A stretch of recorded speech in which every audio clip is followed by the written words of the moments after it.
శక్తితో చెయ్యాలి, చిత్తముతో చెయ్యాలి, దర్శన నెరవేరాలి. శక్తితో చెయ్యాలి, చిత్తముతో చెయ్యాలి, దర్శన నెరవేరాలి. సేవా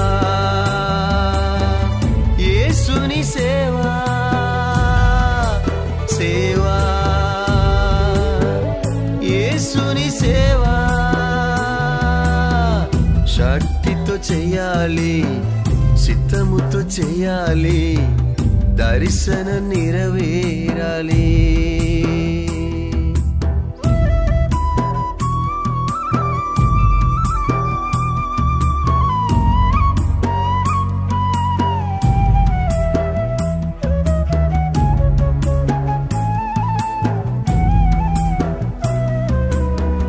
మొదటి వచనం చూసినట్లయితే, అధిపతులారా మీరు నీతిని అనుసరించి మాట్లాడుదురా, ఇది నిజమా అనున్నది. ఇక్కడ అధిపతులు ఎవరు లేరు. దేవునికి స్తోత్రం. హల్లెలూయా. నరులారా మీరు న్యాయమును బట్టి తీర్పు తీర్చుదురా. నరులు న్యాయమును బట్టి తీర్పు తీరుస్తారంటే బైబిల్ అడుగుతానది క్వశ్చన్. నరులారా మీరు న్యాయమును బట్టి తీర్పు తీర్చుదురా, ప్రశ్న మనల్ని ప్రభు అడుగుతున్నాడు. న్యాయమును బట్టి మనము ప్రవర్తిస్తున్నామా? న్యాయమును బట్టి మనం మాట్లాడుతున్నామా? న్యాయమును బట్టి మనం జీవిస్తున్నామా? మన ప్రతిదిన దినచర్యలు న్యాయముగా ఉంటున్నావా? ఒకసారి మనం జ్ఞాపకం చేసుకోవాలి. ప్రభు అడుగుతున్న మాట, మీరు న్యాయముగా తీర్పు తీర్చుదురా. మనం ఎవరికి తీర్పు తీరుస్తాం? మనకు తీర్పు తీర్చడానికి చాలామంది ఉన్నారు. మనం ఎవరికి తీర్పు తీర్చుతాం? ప్రభు చెప్పాడు, మీరు దేవుని రాజ్యంలో మనుషులందరికీ తీర్పు తీరుస్తారని. అది అప్పుడు. కానీ ఇక్కడ లోకములోనే మనం న్యాయము బట్టి తీర్పు తీర్చాలి. అంటే మనం న్యాయం బట్టి జీవించాలి. న్యాయం మన జీవితంలో ఉండాలి. కుటుంబంలో న్యాయం ఉండాలి. మన ప్రవర్తనలో న్యాయం ఉండాలి. మనం మాట్లాడే మాటలో న్యాయము ఉండాలి. ఖచ్చితంగా న్యాయం ఉన్నప్పుడు దేవుడు ఇష్టపడతాడు. దేవుడు నీతి న్యాయములకు దేవుడు అని ఉంటుంది. హల్లెలూయా. నీతి న్యాయములు కలిగిన దేవుడు ఆయన. మనలో కూడా న్యాయం అనేది ఉండాలి. అన్యాయము చేయడానికి వీల్లేదు. అన్యాయము, అక్రమము దేవుడికి ఇష్టము లేని పాపము. దేవుడు అన్యాయాన్ని అస్సలే సహించాడు. అక్రమము చేయవారులారా నా యొద్ద నుండి వెళ్ళిపోండి. హల్లెలూయా. దేవుడు న్యాయమునకు కర్త ఉన్నాడు. మనలో న్యాయం అనేది ఉండాలి తప్పనిసరి. మనం మాట్లాడే మాటలో న్యాయం ఉండాలి. ఒకరు గొప్పవారని ఒకరు తక్కువవారని న్యాయాన్ని తీసివేయడానికి వీల్లేదు. న్యాయమే మాట్లాడాలి. అది మనవారైనా పొరుగువారైనా. అక్కడ న్యాయం లేకుండా అన్యాయముగా మాట్లాడితే దేవుడు ఒప్పుకోడు. న్యాయము కలిగి మాట్లాడాలి. ఎక్కడికి వెళ్ళినా ఏ స్థలములో ఉన్నా న్యాయముగా మాట్లాడాలి. ఒకడు అన్యాయం చేస్తాడు, ఒకరి పైన అన్యాయం చేస్తాడంటే మాట్లాడకుండా నాకెందుకులే అని కూడా ఉండకూడదు. అది కూడా పాపమే. నువ్వు చూసినప్పుడు ఆ న్యాయం జరిగించేటట్లుగా నువ్వు మాట్లాడాలి. హల్లెలూయా.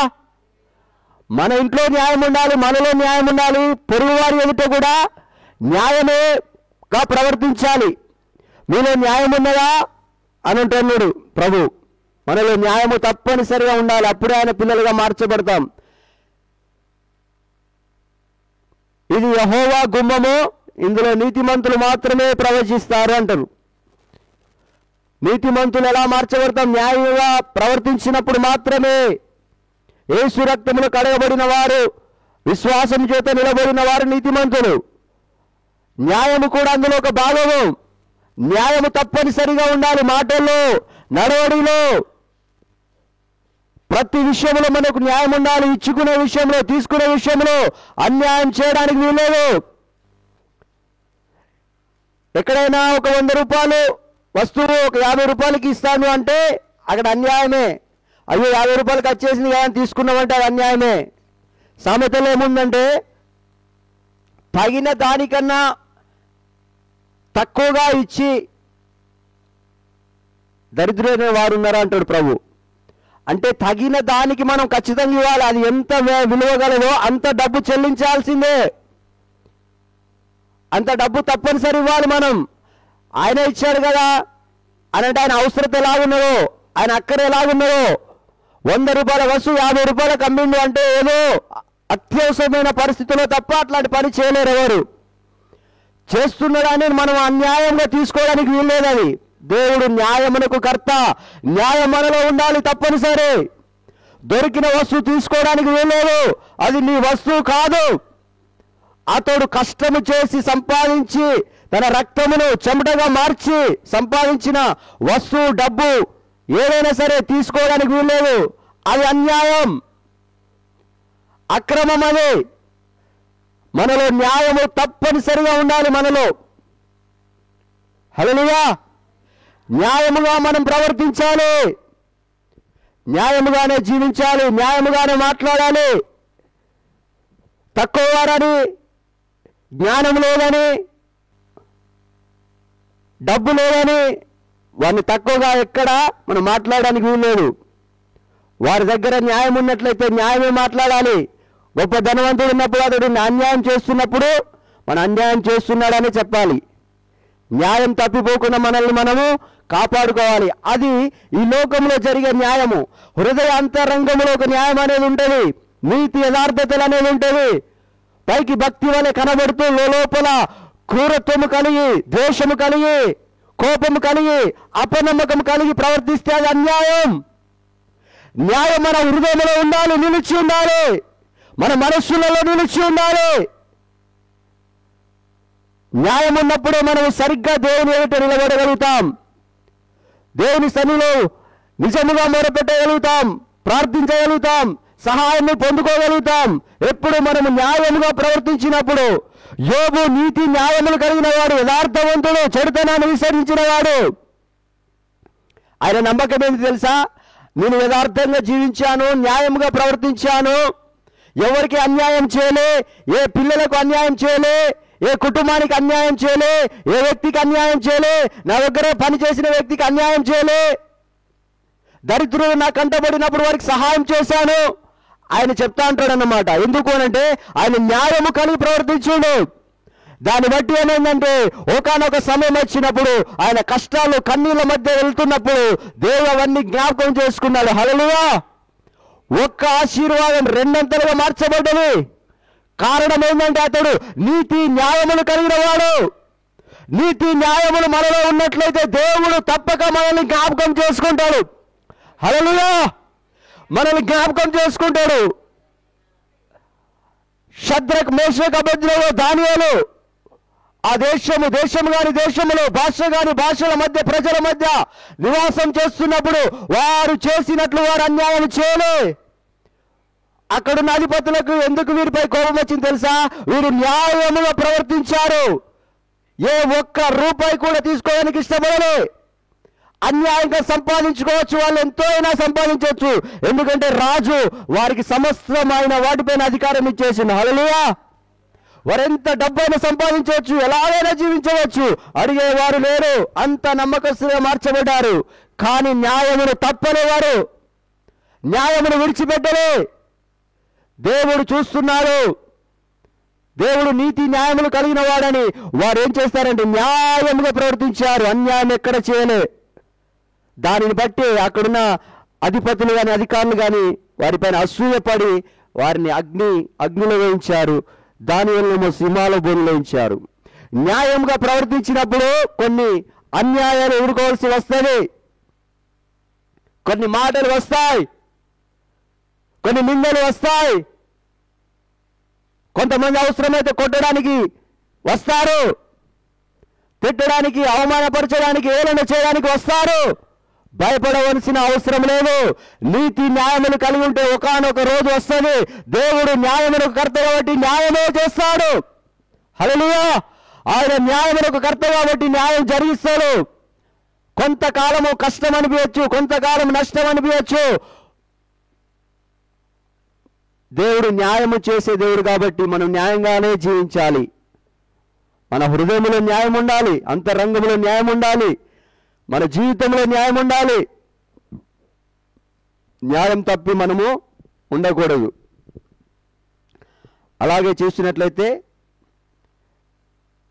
మీరు హృదయపూర్వకముగా చెడుతనమును జరిగించున్నారు, దేశమందు మీ చేత బలాత్కారం చూచి చెల్లించుచున్నారు.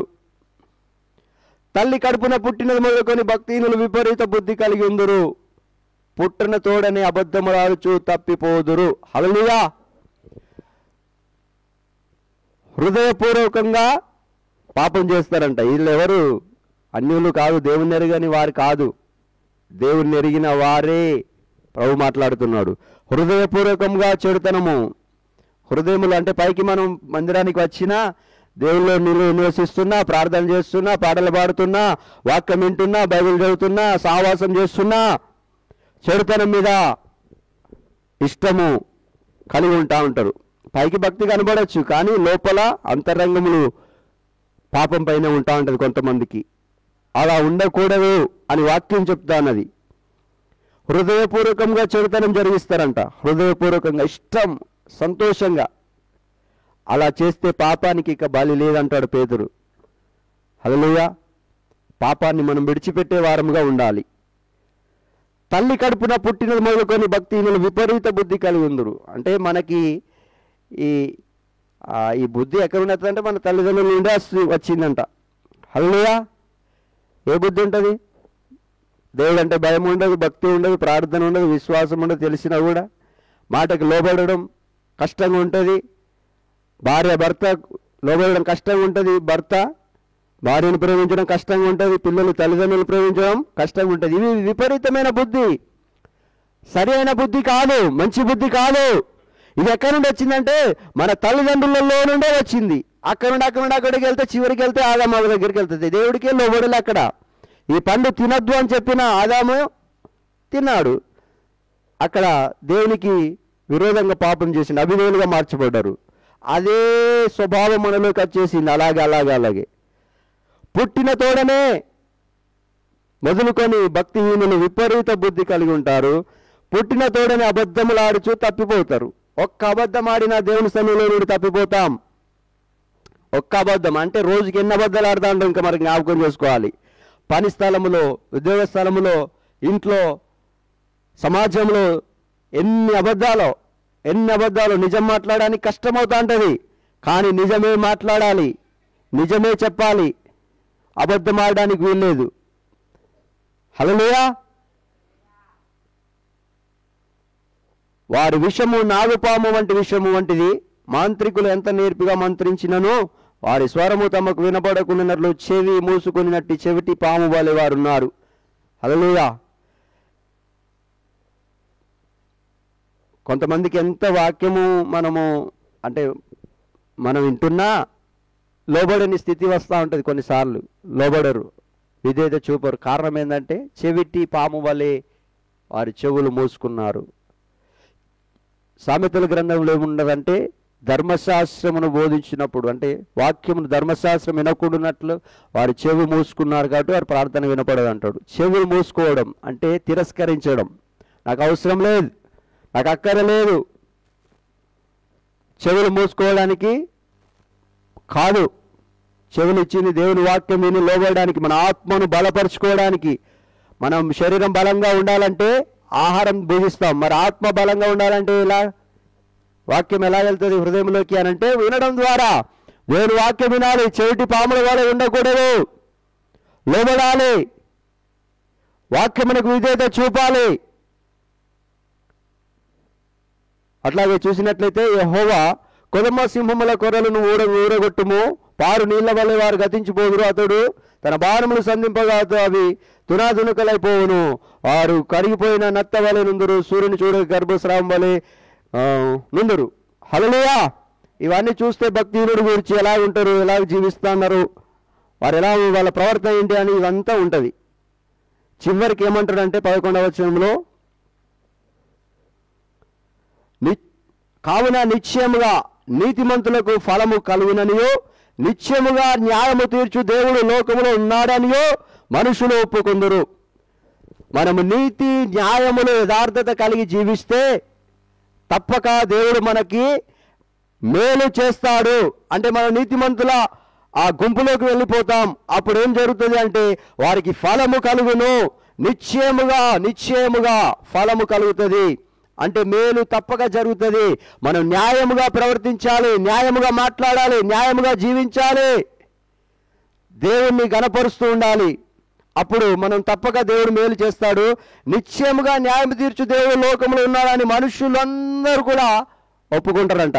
ఎప్పుడు అనంటే మనం న్యాయంగా జీవించినప్పుడు మాత్రమే, న్యాయమును అనుసరించినప్పుడు మాత్రమే ఆ న్యాయమునకు ఫలం కలుగుతుంది. కాబట్టి దేవుడే దాని ఫలాన్ని ఇస్తాడు. కాబట్టి మనుషులందరూ మనల్ని చూసి కూడా, దేవుని చూసి కూడా, దేవుడు నిశ్చయంగా దేవుడు లోకంలో ఉన్నాడు అని మనుషులందరూ ఒప్పుకుంటారంట. ఒక్క న్యాయముగా మనం జీవిస్తే జరిగే కార్యములు ఇవి. మనం జ్ఞాపకం చేసుకొని మనం సరి చేసుకోవాలి, జీవితాన్ని మార్చుకోవాలి, దేవునికి ఇష్టకరంగా జీవించాలి. అప్పుడే దేవుని పిల్లలుగా మనము ఆయనతో కూడా నివాసం చేస్తాం. హల్లెలూయా. దేవుడి వాక్యము మన హృదయంలో స్థిరపరచునుగాక.